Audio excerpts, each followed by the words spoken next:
Hey everyone, this is Mike. And this is Brian of Fellowship Home Loans. Many things make us different, but what do our clients say?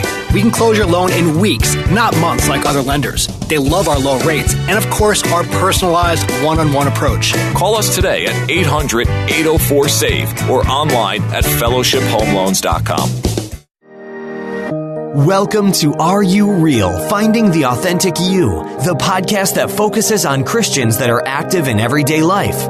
Join in as we speak to everyone from successful business owners to educators to athletes about their faith and how it helps them reach out and revolutionize those around them to do the same. And now get ready to roar with your host, the voice of manifestation, John Fuller. Hey, Roar Nation, John Fuller here, coming at you live from Amarillo, Texas, in my office. And I'm pretty excited today. This is why, because I have the privilege of interviewing Captain Awesome, which I know none of you have ever heard that. So that being said, I'm going to be interviewing Byron Taylor. Now, I want you guys to know that Byron is not a professional athlete. He's not a former Olympian, and he's not even a famous celebrity. But although he did once have a confrontation with a pro athlete, he has been watching the Olympics. And on his Facebook app, they said he did look like Brad Pitt at 92%. I'll let you guys be the judge of that as you pull up our website and look at his picture. But no joking, all joking put aside, he is a very spirited speaker, trainer, and coach. I've had the privilege of speaking with him at 2 conferences.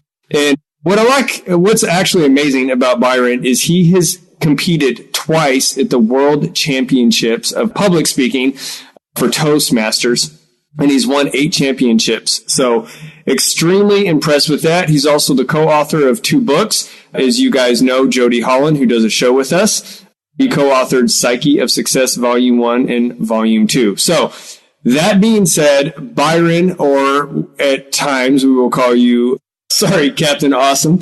I'm choking on that one.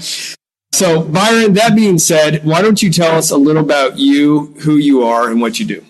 Well, thank you, John. I appreciate you having me on today. The Captain Awesome moniker was actually attached to me by one of my children, which I guess in a way is kind of a cool compliment.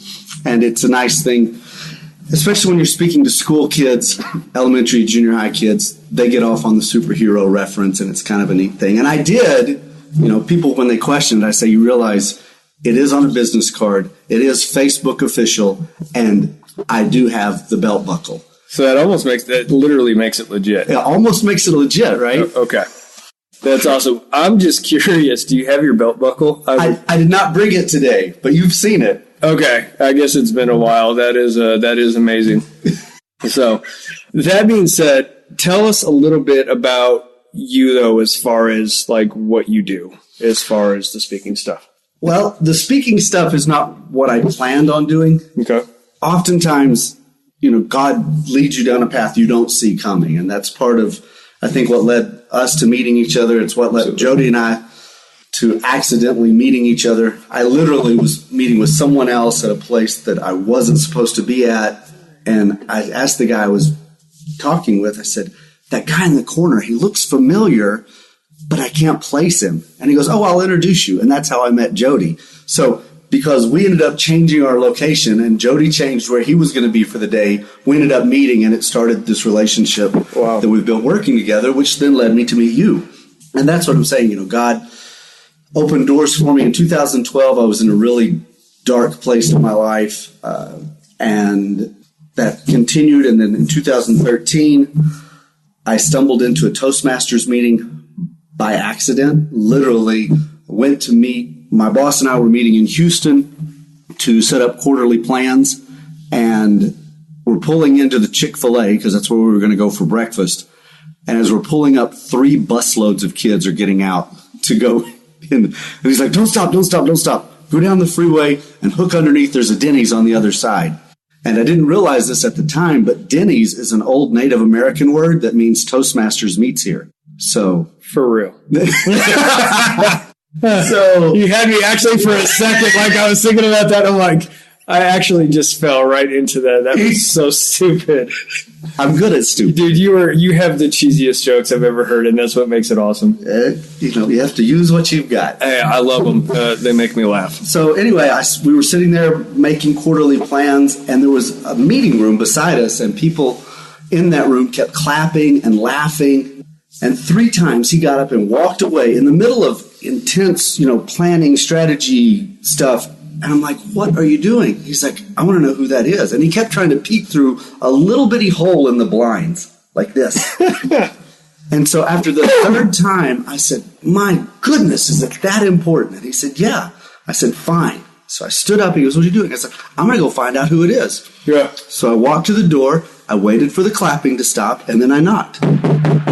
And this big booming voice from the other side said, come in. And I opened the door. I said, permission to enter your campsite. It's an old Boy Scout thing. And he said, sure, come on in. I said, what kind of group is this? Is this a Bible study? Is this speed dating? What is this? And he goes, it's Toastmasters. Join us. I said, I can't today, but I will come back. Do you all meet once a month? He said, no, we're here every Wednesday morning at 7:30. And the next week, I visited. A week later, at my very first official meeting, I had joined, and I gave my first speech. And from there... Now, have you spoken before that? No. Really? Okay.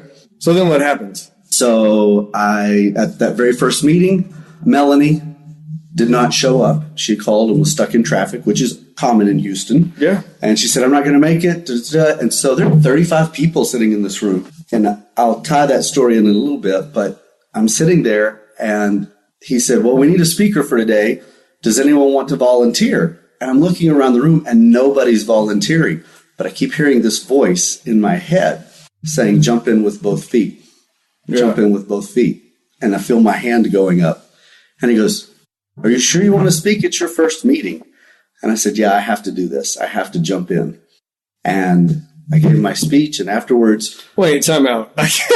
So you had to have something canned, or did you tell a story or something, or maybe you kind of knew what you were going to talk about, because you just don't go up and talk. The week before, I had visited and listened to a meeting and saw how things went. Okay. And at that meeting, someone had given their first speech, which is what they call an icebreaker. Okay. Kind of get you comfortable. And most people do the, hi, my name's Bob. I'm married. I have 3 dogs and a cat and 4 kids. I drive this. I work here. They're usually that type of, because the thing we know the most is us. Right. Most people are most comfortable speaking about themselves.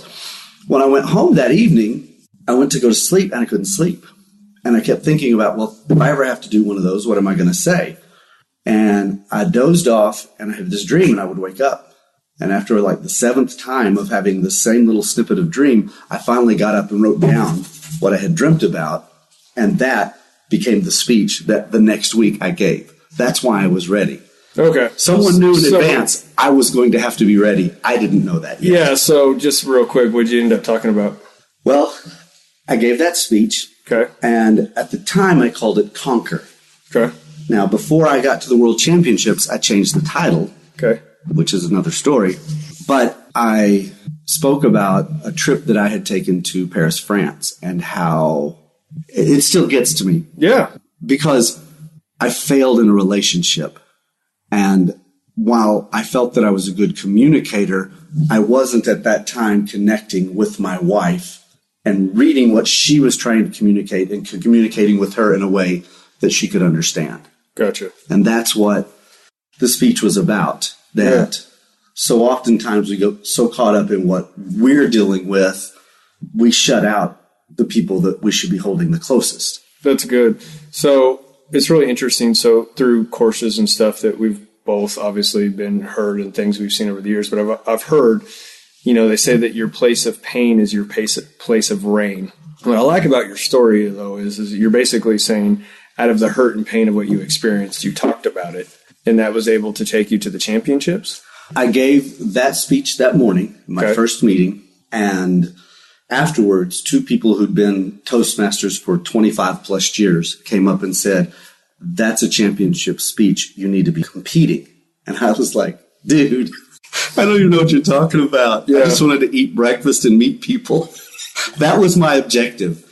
because I'd gotten so depressed that at times I would go 3 and 4 days without eating or sleeping. Wow. Which is a bad place to be. Yeah, it's a dark place. Yes. And so my goal was just to, that way I knew once a week I would make sure I ate breakfast and I would be meeting. So that was literally an outlet for you at the time. Yes. Of what you were going through. Yes. Okay, we're going to go back to that story. I want to revisit that, but the next thing I want to ask you, so during either that time or right now, has there been like an inspirational quote or scripture that's kind of helped you along that path?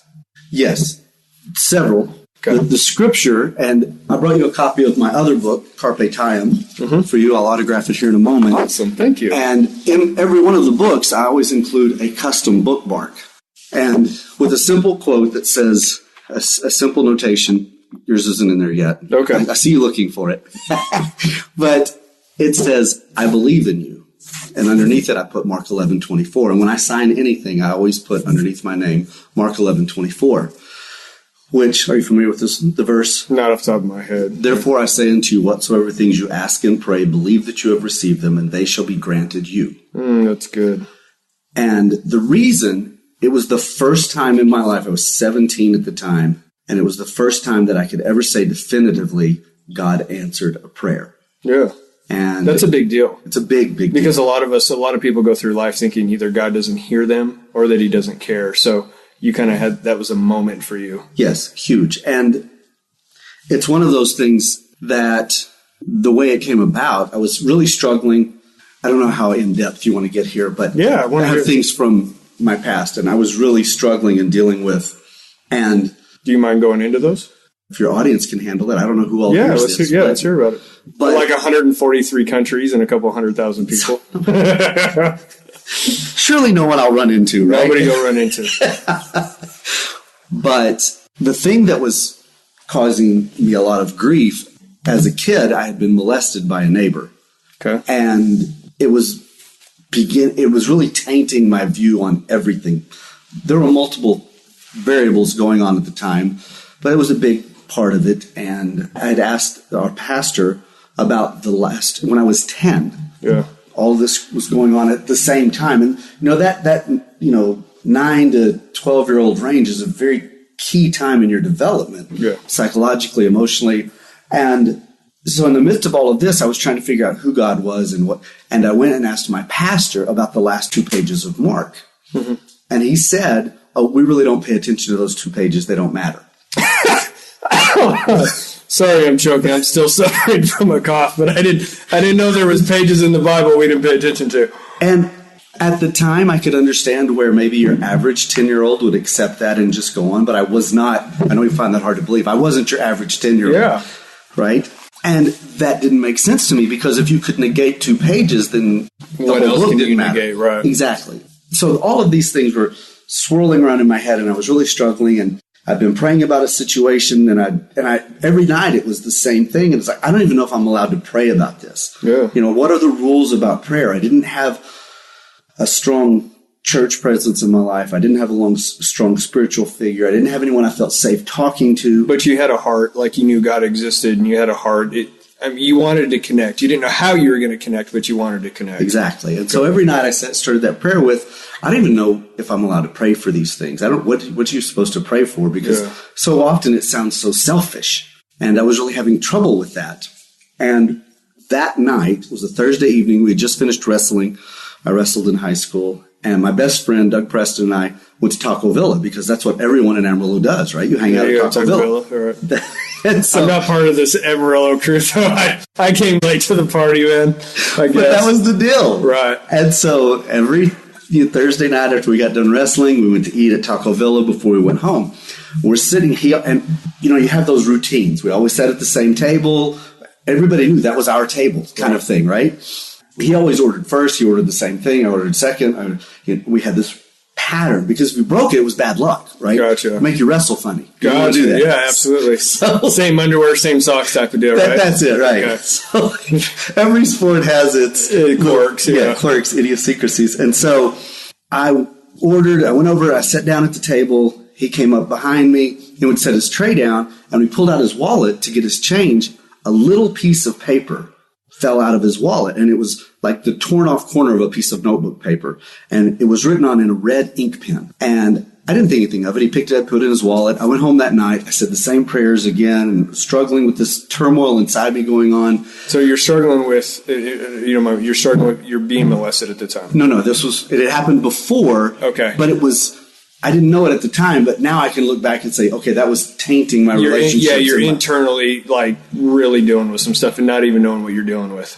All anger all the time. Oh, yeah. I was, pissed off all the time. I'm walking around at a 9. Yeah. And the slightest little thing set me off. Gotcha. And then I didn't know what it was. Now, because between reading and you learn, you look back. That's where all that and stuff just so we're on the same page, so, I got molested at like 12 right. from my mom's neighbor. So same, I totally get it. So I was pissed off all through. I loved football because it was the only time I could actually hit somebody and get rewarded for it without going to detention, right? Yes. It's because you're struggling internally. So, okay, so back to the piece of paper, you find it you see it in your friend's wallet, you go back home that night. Yeah, it had fallen out on his tray, and he picked it up, put it back in his wallet, and I went to sleep that night, and I had this dream. And in the dream, the paper, Doug walks up, he pulls a piece of paper out of his wallet, it falls on the table, he picks it up, he puts it back in. Same dream, 6 times. I'd have it, I'd wake up. And not like a groggy wake up, but like a boom, you're awake. Yeah. And finally, after the 6th time, I said, God, if I'm supposed to be able to see what's on that piece of paper, you're going to have to show me because I can't read it. I didn't even look at it. Yeah. And so I fell back asleep and I had the dream again. And on the piece of paper, in red ink, in Doug's handwriting, it said Mark 11:24. So I got up, found my Bible, read Mark 11:24. That says I can pray for anything. And all I have to do is believe. Yeah. So, okay. Got to school the next morning, and I was still half afraid I'd made the whole thing up. Right. So we're standing there around school. You have your spot where you stand. Oh, yeah. Before. So I get there, we're all hanging out, and I'm like, hey, Doug, do you have your wallet? He's like, yeah. I said, can you do me a favor? He's like, sure. I said, last night when you sat down, a piece of paper fell out. Did I imagine that, or was it really a piece of paper? And he said, this one? And he handed it to me, and in red ink, it said Mark 11:24 on it. So at that point, I knew I didn't imagine it. It really happened. And it was the first time that I can say, I know that a prayer was answered. That's powerful. That's really cool. So I'm just curious, like with that scripture, what has that meant to you? Has that been like a landmark or a stake in your life where you've been able to reference that scripture and move forward in areas of your life? Yes. And it's funny because it's the thing I struggle with the most. Oftentimes God gives us what we need to deal with the thing we're the weakest in. I was having this conversation with Casey last night, actually. And I've known this for years, but I'm going through that same issue right now where I'm struggling with something that I feel like the Lord's told me to do. And not like in rebellion or anything, but just as far as what he's called me to do. And I've been struggling with that kind of same thing. And we've had this conversation with Casey again, but the thing that we're called to spiritually, we struggle with the most fleshly. And I like that you said that because most people don't realize. And for me, that's been a barometer, if that's the right word, but I'm able to kind of diagnose that and check that. Like, I know right away when I'm struggling with something in the flesh that I'm almost called to it opposite in the spirit. So I'm just curious, how have you overcome, what does that look like for you, or how have you overcome that? Overcome means that you've succeeded. Okay, so how are it's a continual battle. How are you dealing with that? There we go. That's a good way to put it. Or conquering. How are you conquering that? And I'm trying to constantly remember that faith has got to be there. Right. That it doesn't... You do home construction, you do remodels, and so many times you want to say, "Oh, I can do that. I can do that. I can do everything." Right. And I'm that way too. Is that I can do that. I can do that. There are times when I'm not supposed to do it. There are times when I'm supposed to just sit back and have faith and believe, and that's the hardest thing for me to do. So give me a story. You're good at stories. So give me one that was really hard for you. Like that's fresh maybe on your mind that you really had to push through with that scripture. And then you were just like, it couldn't be any worse than this. Like you think God's just not going to show up. And then all of a sudden, like he shows up like Gandalf, the white with, I just watched it last night. That's why I said that. Gandalf the white with with your white cane. But then you just realize, like, God, like, obviously had you the whole time, and you look back and you're just like, you're so faithful. Do you have?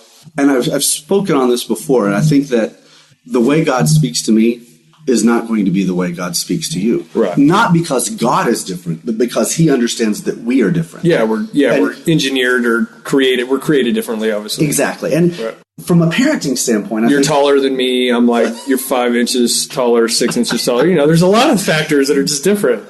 But and I didn't just mean specifically, I mean collectively. I know what you meant. Y'all, us. I know, and you're doing a fine job.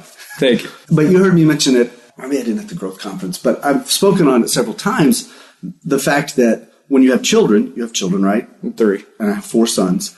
And wouldn't it have been so much easier if parenting was like a McDonald's franchise?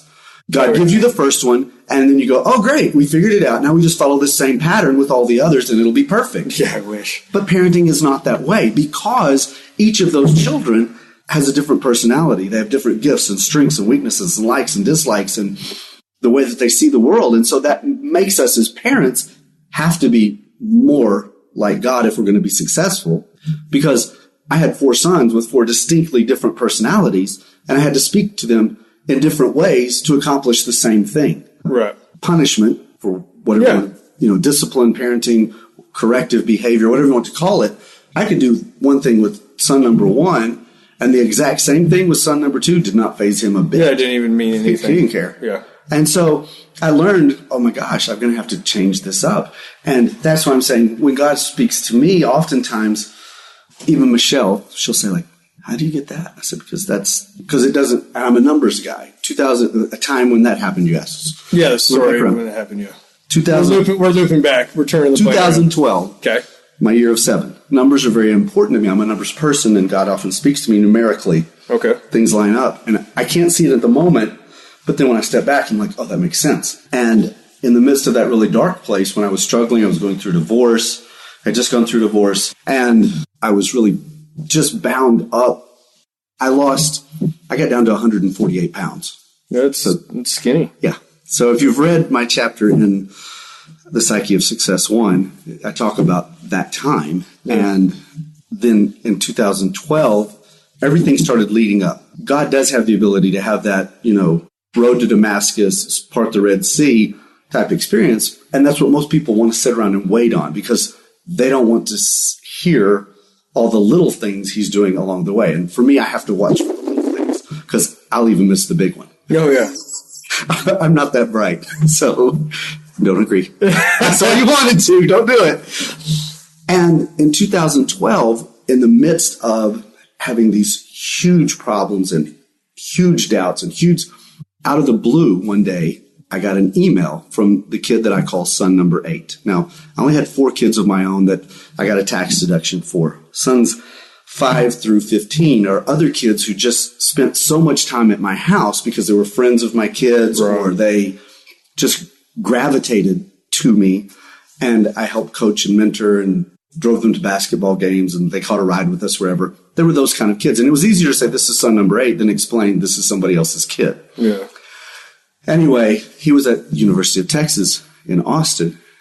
And in the midst of one of those terrible, depressed, down struggle days, I get an email from him. He says, hey, I had to write a paper for my English class. I have to turn it in tomorrow. Can you proofread it for me? So I'm like, sure. So I opened the attachment, and the story that he wrote was the person who impacted his life the most. Oh, that's good. And it was about me and about the 3 years I had spent teaching him photography and, spending time with him and giving him advice and saying, quit doing this, don't do that, look in this direction, find your strengths, don't worry about what other people say. As long as you're not doing anything illegal, be who you are, not who they need you to be, or want you to be.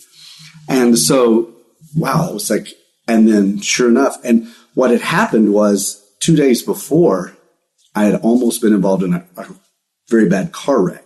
Like I missed it by inches. It happened, and somehow I didn't get sucked into it. Wow. And so I would have these catastrophic events.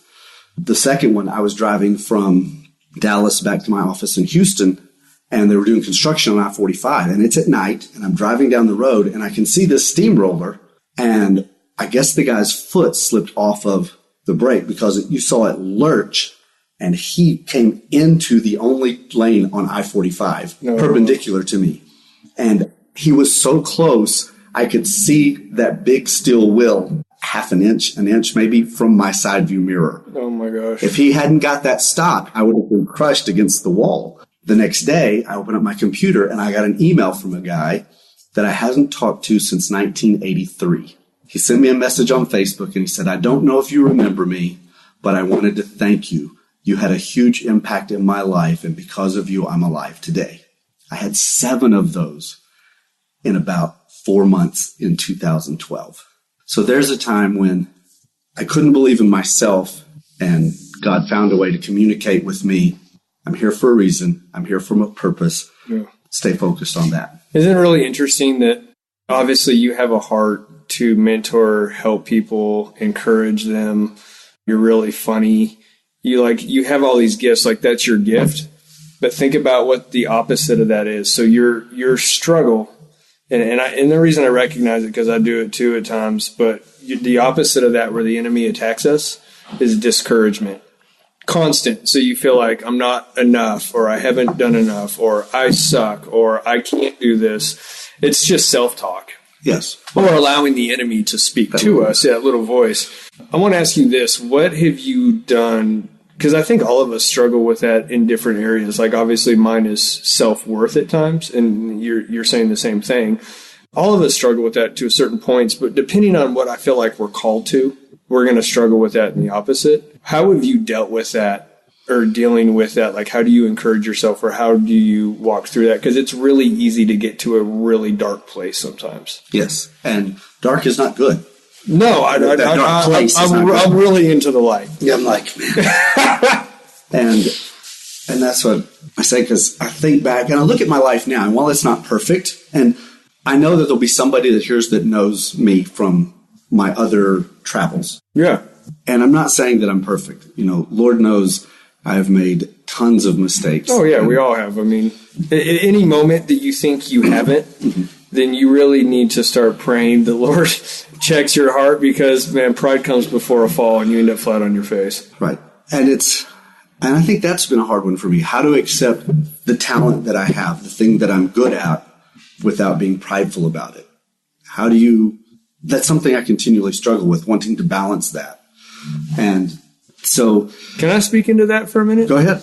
I really think, we struggle with that, but the truth is about that is this is where I've come to a place is I recognize that it's a gift, right, and that God's given it to me. And that is when I operate in full capacity of who I am, encouraging, loving, helping people along their path. That is God's glory showing up in my life. Like, people are able to receive a piece of God in me, through me, in their life. So I look at it as like, dang right, I'm awesome. And this is awesome. And I don't mean that arrogant or prideful or anything like that, but man, that's God in me. Like, he is flipping amazing. I should show up in my area amazing. And when I show up with that confidence of knowing how God made me and who he is in my life, then all of a sudden, like, I impact people's lives because it's God through me. But then I'm also able to step back and say, but God gave it to me. It's nothing. I mean, it's been freely given. It's my choice and opportunity to give it to the world around me. And that's helped keep me in check. Like, I mean, it allows me to show up with who I am and be who I am and be confident in who I am, but at the same time recognize, you know what, but that's all God. But it's people able to receive a piece of his glory in my life. Right. So makes sense. And listening to you talk, your mind is going. Oh yeah, dude. Places at the same time. And it's interesting that being who you're going to be. When I was at the World Championships in Las Vegas, I met a speaker that was there from Nigeria. And it was one of those, again, I was supposed to be in a session. I got tied up with something else. I ended up missing it. They closed the doors already. I couldn't go in. Ran into this guy, a couple of other people. We got to talking. And he was in traditional, African dress with the cool headpiece. I bet that was super cool. Oh, it was super cool. I love that. And I just call him O because his name is like 700 letters. Yeah. I can't pronounce it. And he says, so we're talking, and he was showing me the strife that is in his country and all of the things that happen in Nigeria that doesn't get reported in the States because it's Africa. We don't care. Right. And the persecution that they suffer. And we were talking, and he said, I wish we could have someone like you come and speak. And I said, I'd come and speak. And he looked at me and he said, you would come and speak in my country? And I said, yeah, why wouldn't I? He said, many times whites do not survive when they come to Nigeria. I'm like, dude, I can die in Houston just as easily as I can die in Nigeria. It doesn't matter. Right. Death doesn't bother me. I don't want to be mangled. But right. The way I see it, if I die, I just got promoted, right? Right. So we're talking, and we both needed to charge our phones. And we walked over, and we're charging our phone. And he stopped, and he looked at me, and he said, give the speech that you came here to give. Somebody in the audience needs to hear that message. And what was interesting is I hadn't said anything to him about the fact that going into that next round, I hadn't decided which of the two speeches I had prepared I was going to give. Yeah, that's good. And out of the blue, he just said, give the speech that you came here prepared to give. There's somebody in the audience that needs to hear that message. And so there's 750 people out there. Yeah, they all heard it, but I may have only been speaking to one. Yeah. And that one is just as important, if maybe not more so in that moment, than the other 749. Oh, yeah. I remember when I was younger, like when you become like a youth pastor and any of that stuff, like you want to go speak in a big church or whatever, like you have this like vision of being great, right? And it's like it's about numbers. And you think you have this impact, but man, I got to tell you, like as you get older, you just realize the value in simplicity and like the less people, like when I can be around one or two or three guys and just so into them and love them versus going and giving a talk in front of hundreds or whatever, right? Or talking to thousands. It just, you realize the impact is so much more because when you change that one person, say a man's life, right? And he can go and be the man he's called to be in his home and love his wife and then his kids. Well, that one actually just multiplied into possibly 2 or 5 or 8. And just the impact that is so powerful. So I love that you said that one because I think it's so easy. We overlook the one sometimes in the multitudes of being young and zealous. Right. And I agree. And it is something that sticks with us because it comes back to that pride factor. Wouldn't we all love to be Billy Graham? But oh, yeah. We're not. Yeah, there's just one Billy Graham. And we're not called to be him. Yeah. And we're all called to do whatever that is. As long as we stick in our lane and do our thing, right, we'll do great things. What the problem is so many times we look in other people's lane and it looks good. Whether it is or isn't, we don't know. It just looks, that's the mirage that we're seeing, that we try to switch lanes. And then all of a sudden we're coming in head-on traffic and we're going the wrong direction. Right. So, okay, I want to ask you this. What do you feel like your biggest strength is? My ability to connect with people, to paint a picture, tell a story that resonates so that they can understand. Yeah. No matter what their education level. And oftentimes I get asked, what do you speak about? Or who do you speak to? That depends on who calls me. Right. I have literally in a 10-day period spoken to people about OSHA compliance and the role safety plays Glad I missed that one. In the petroleum industry. Okay. Important topics had to be covered. Needed to make it interesting so they could carry it away. I ran into someone the other day. I gave that speech talk a couple of years ago to one group, and I ran into a guy, and he's like, man, I was telling that story the other day that you told about da-da-da.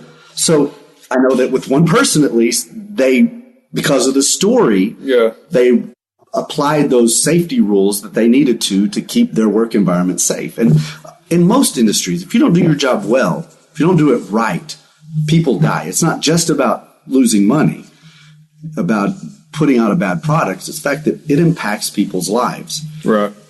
And 3 days later, I hosted Teen Leadership Conference. 3 days after that, I was speaking about DOT regulations and conflict resolution in the workplace. And 3 days after that, I was telling stories to 3rd, 4th, and 5th graders. That is awesome. So really using your gift. And I don't want to be one of those guys who's, I give the same talk all the time. Right. You got different stories, different people. Because let's face it, the way you want to face a tough audience, try to hold the attention of 200 third graders. Oh, it's hard. For 25 minutes. Absolutely. I've done it.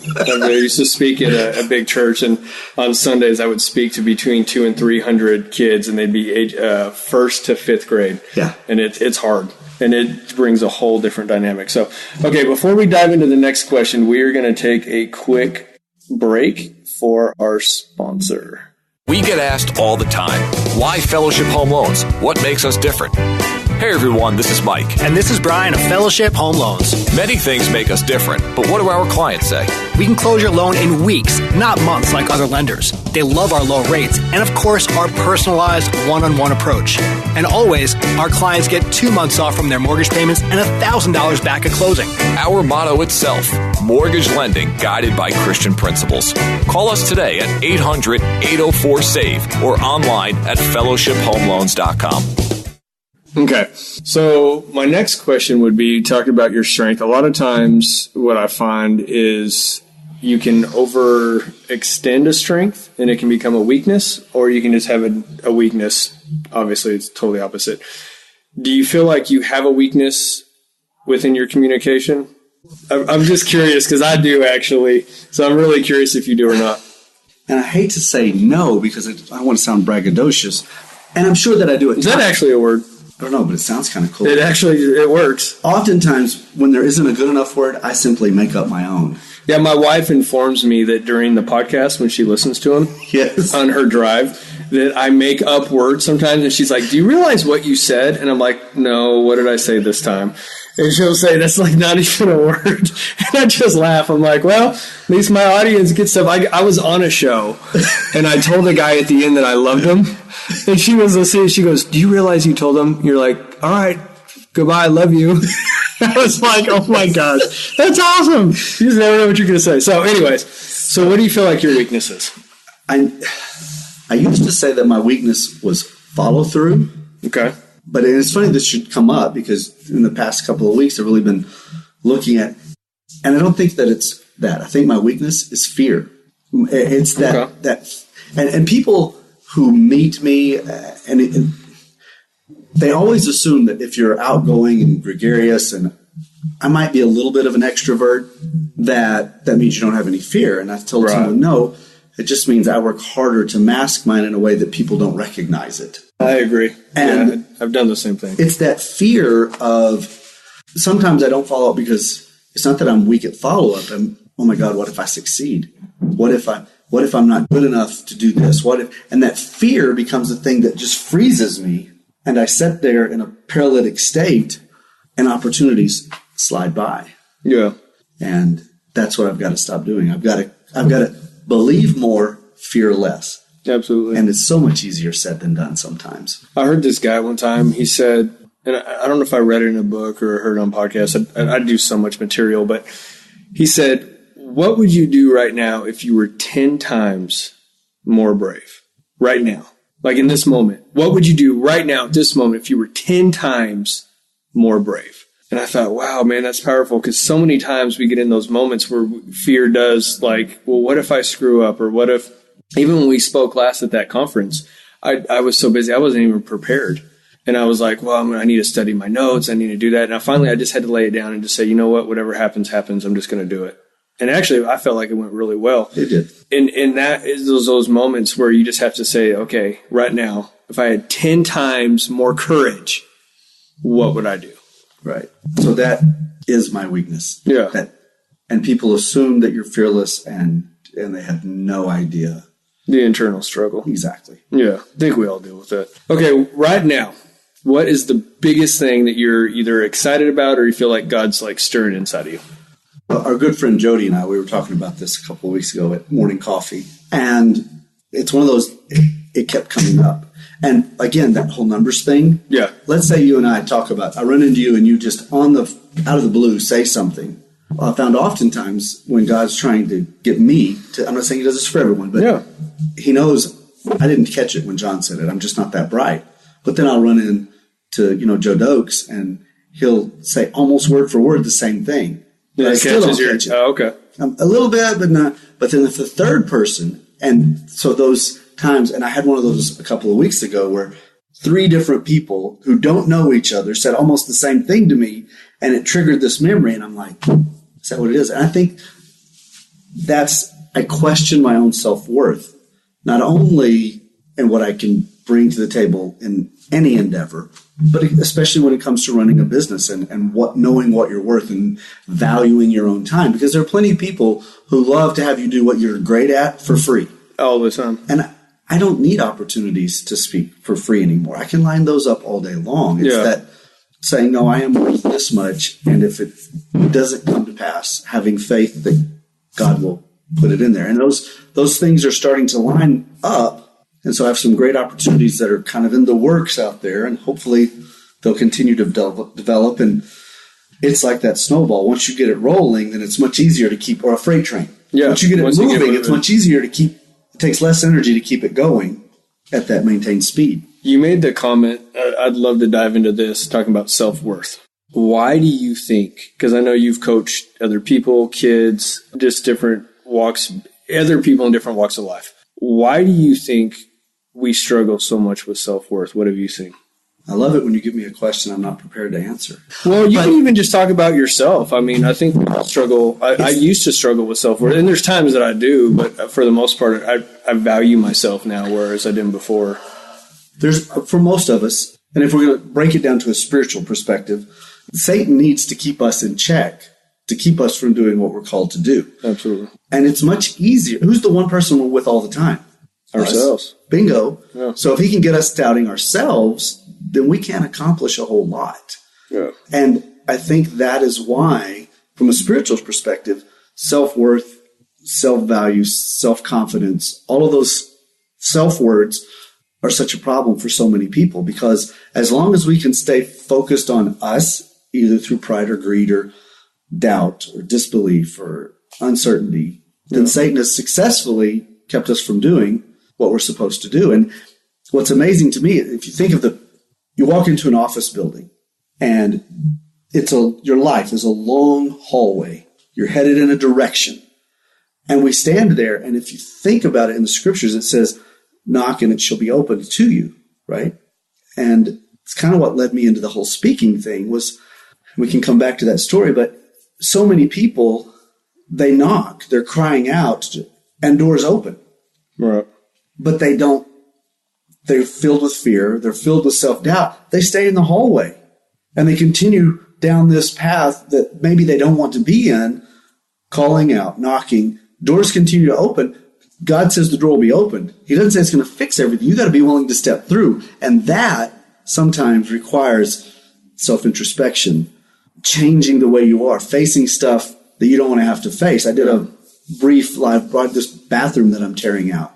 I thought I was just going to pull the tile off and put up some new tile and be done with it. And then you get back there and there's all this stuff behind it. And as people, we're like that. Yeah. We have this front that we put on, but there are all these layers behind us. And who knows what kind of mold and nasty crap has been growing there for the last 35 years. That's funny you said that, because I think that's like chapter 2 or 3 of my book of DIY Remodel Your Life, is that after you tear off, because I use metaphors all throughout the book, that, you start doing the demo, and then all of a sudden you're like, oh crap, I got way more to deal with than I thought. But that's just part of the process. And that's part of the healing process, is recognizing what I have. I need to fix it. Right. So as we wrap up the show, I do want to go back to the beginning. So I love the fact that you stumbled into speaking. You're great at it. But I don't believe we just stumble into anything. I mean, we find it. I believe it's ordained. I mean, God kind of pushes in that direction to help us find it. Right. So you found it. What did you do with that once you kind of discovered? Because I think a lot of people are, maybe for those that are on the teeter-totter of kind of finding what they're good at, and you're like, well, what do I do now? Or they're kind of fearful or whatever. Like, how do I pursue whatever that is, right? How did you go about that? Well, I was fortunate, and some of it was dumb luck, divine intervention, take your pick. But I was, like I said, I stumbled into that meeting. New word. What's that? Divine luck. Divine luck. Yeah. I like that. We'll just put the two together. Boom. Boom. Okay, got it.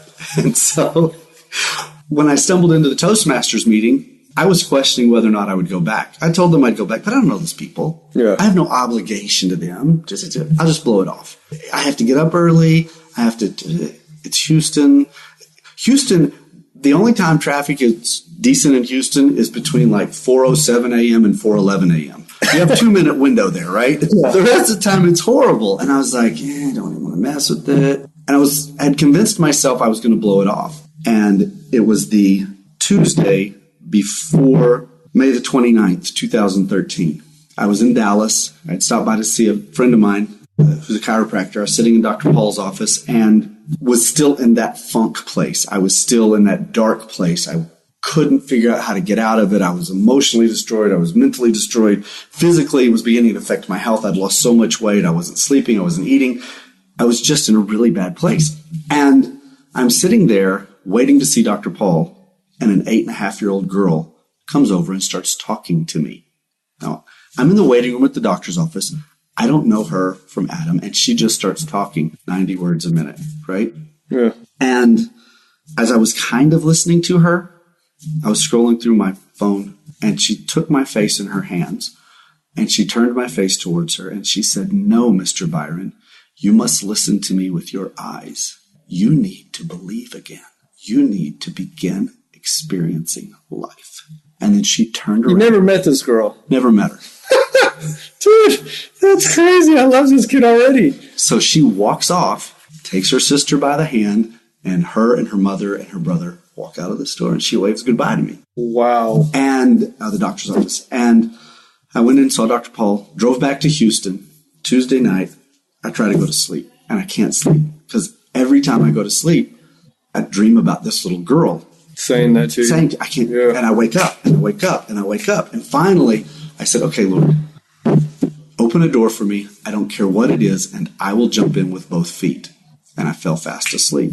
The next morning, I went to my very first Toastmasters meeting, and I gave that first speech. Now, what's interesting is my icebreaker, the very first speech I ever gave at Toastmasters, May the 29th, 2013, go through a year.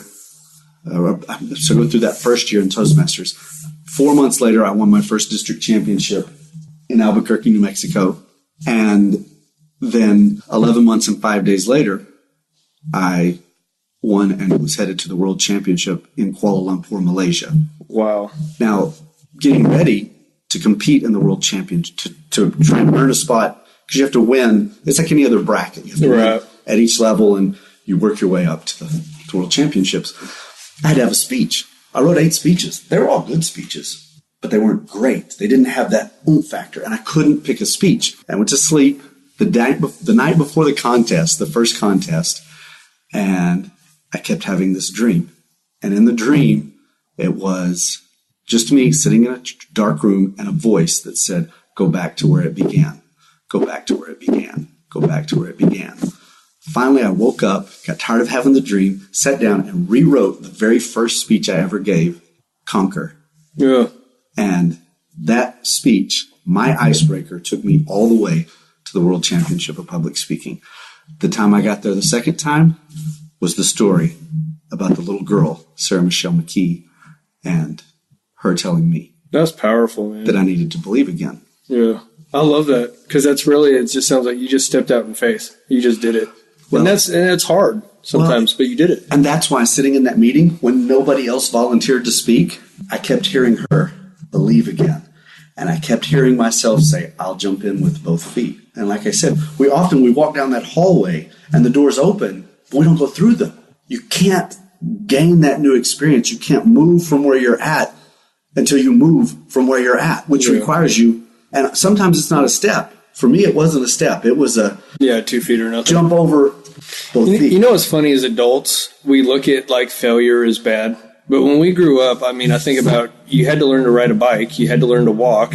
You had to learn to potty train. I mean, how many times did I'm sure my mom would have loved to have me out of my diaper before, right? I mean, those are just things that come to my mind. But I'm just thinking, how is it that as adults we view failure as bad? But we're not really failing. We're learning. Right. A process. And sometimes the thing we learn is that, hey, this isn't what I want to do. It's funny you should bring it up. Right. Just last week, I was talking to some kids in the neighborhood. where I grew up. Shelby Tubbs, Rodney Parrish, Greg Dufer, all of these kids, they were all great skateboarders. Greg and I were good friends and had been for several years in elementary school. And I saved up my money and I rode my bike 4 miles to the TGNY. And with my birthday money and everything I'd saved up, I bought me a acrylic see-through blue Nash skateboard with the big wide wheels and the big kick fin in the back because I was going to be a skateboarder too. And You're the next Tony Hawk. That was it, but he didn't exist then. Oh, okay. We're going way back I'd been then. the first Tony Hawk. The first time. Whoa. I didn't even know we went back that far in skating. So, and I'm practicing and kind of getting the groove of it, and I'm at the elementary school, which was like 4 houses down from where I lived. And I'm out there practicing because they have big wide sidewalks. And Mom says, "Come home for dinner." And I'm coming. And I'm flying down the sidewalk. I'm going to go as fast as I can. And I hit that perfectly triangle-shaped rock that your wheel would not come off of. And it launched me, I'm sure it was a good 30 or 40 yards. Yeah. And I hit the asphalt and just ripped all the hide off of my right arm and both knees. And that failure taught me I don't want to be a skateboarder. Yeah, that one hurt too bad. So a few weeks later in a garage sale, I sold. That's awesome. And I went on to do other things. It was a failure. Yeah. But I learned, hey, that's not what I want to do. I don't like pain that much. Yeah, I'm not willing to hurt myself and submit to this much pain to learn this sport. So, yeah, I started playing chess. It's much safer. Well, at least you're expanding your brain cells instead of destroying your body cells. Okay, Byron, as we wrap this up, I want to ask you, if you could go back to the younger you, okay, what age would you pick, and what would you tell yourself? What encouraging advice would you tell yourself? Man, it's so, because you just don't have the wisdom as a child that I would love to say. Wisdom as a child. I don't feel like I have the wisdom now sometimes. Well, but there are times when you understand people and, that Right. person's dangerous. That person's toxic. Yeah. I need to stay away from them. And so I would love to be able to say, 10-year-old me, these people are toxic, stay away from them. They're evil men, and they do not mean to do you good. They mean Right. they will cause you harm that will affect the next 25 years of your life. So knowing that you're still going to go through that because you can't change your future, but you're going to give yourself advice knowing you're going to go through that. Right. You can't avoid the situation. What are you going to tell yourself?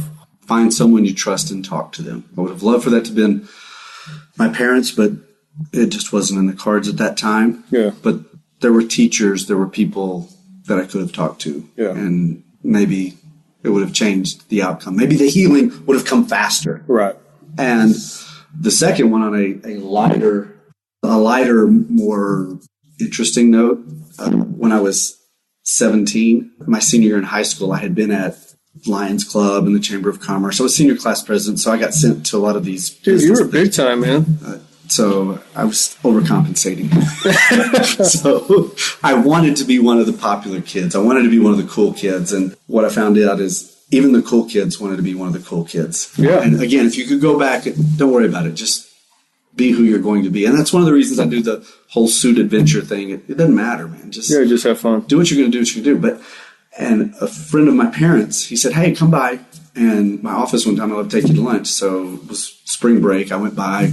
His office was downtown Amarillo, way up on, that biggest building. It's the highest I'd ever been in a building. And he said, "You seem like a sharp kid. Do you have any money? There's a little startup company I think you should invest in." And I had saved up about $600, which back in the dark ages was a ton of money. I had to make a choice, either invest in That's so long ago. That's like $1 million now, right? Exactly. Exactly. Do I buy wheels and tires from a 1954 Chevy, or do I invest it with this guy in this little startup company? Looking back on it, I would tell me, invest in Microsoft. Yeah. We might not be having this conversation. Exactly. You might have so much money we never even would have met. But there are all those things that make great stories. And that's the one thing that I will say. For years, I have all these stories from my past that they were just trapped there. And I didn't have a way to use them. And now suddenly, because I've found this outlet of speaking and the opportunity to coach and train and work with people, it gives me the ability to paint these analogies, these pictures that people can relate to. It doesn't matter if they're 10 or if they're 80. Yeah. They're like, I remember going through that. That's a fun story. Okay, Byron, let's wrap this up. I want to ask for my guests, how do we find you? You're a great speaker. I've gotten to speak with you at a couple conferences. If somebody wants to book you, find you, website, all that, how do we get a hold of you? ByronTaylorSpeaks.com is my website. They can find me on Facebook. I don't know if you're familiar with it. It's a little thing on the internet that I created. Yeah, you're rolling in the cash. Okay, so on Facebook, it's Byron Taylor Speaks. This is my Facebook page, and those are the two easiest way. I am still trying to learn the whole Snapchat, Twitter. The problem is, the minute you learn one, there's some newer thing that everybody's moved to learn. Yeah. So I'm like, okay, I don't know if I have time to learn all of these. I just got to the point, I just pay somebody to do that for me now and learn it. I just don't even have time. I can't keep up. And that was my mistake. When my kids were little and the technology was first coming around, I would just say, here, program my phone for me. And then all of a sudden you got to learn it. Well, it's like it never dawned on me they were going to grow up and move away. Yeah. So now I'm like 12 generations behind them with technology. That's awesome. All right. Byron, thank you so much for your stories. I appreciate you taking the time to come to my office to do this one live. It makes it funner. I don't get to do that too often, usually Skype, so that was a lot funner. But if you hold on just a second. Roar Nation, thank you guys so much. Please check out Byron. We will have all of his links and everything on the rureal.org website, and you can check him out, possibly book him for a business conference, anything like that. And also don't forget, we do have my book, DIY Remodel Your Life, on the front page. You can get it on Amazon. If you're serious about finding purpose, direction for your life, and where you want to go, I highly recommend you check out the book and just realize that you were created to do something great. So love you all. Remember, be real, be authentic, and be you. God bless. We get asked all the time, why Fellowship Home Loans? What makes us different? Hey everyone, this is Mike. And this is Brian of Fellowship Home Loans. Many things make us different, but what do our clients say? We can close your loan in weeks, not months like other lenders. They love our low rates and, of course, our personalized one-on-one approach. And always, our clients get 2 months off from their mortgage payments and $1,000 back at closing. Our motto itself, mortgage lending guided by Christian principles. Call us today at 800-804-SAVE or online at fellowshiphomeloans.com. That's all for this episode of Are You Real? Finding the Authentic You. Be sure to go to areyoureal.org for your free questionnaire to identify your gifts and talents and how you can use them to help people become leaders and catapult them into their destiny to help others become the leaders of tomorrow. We appreciate you spending your time with us and look forward to helping you reach out and revolutionize next time on Are You Real? Finding the Authentic You.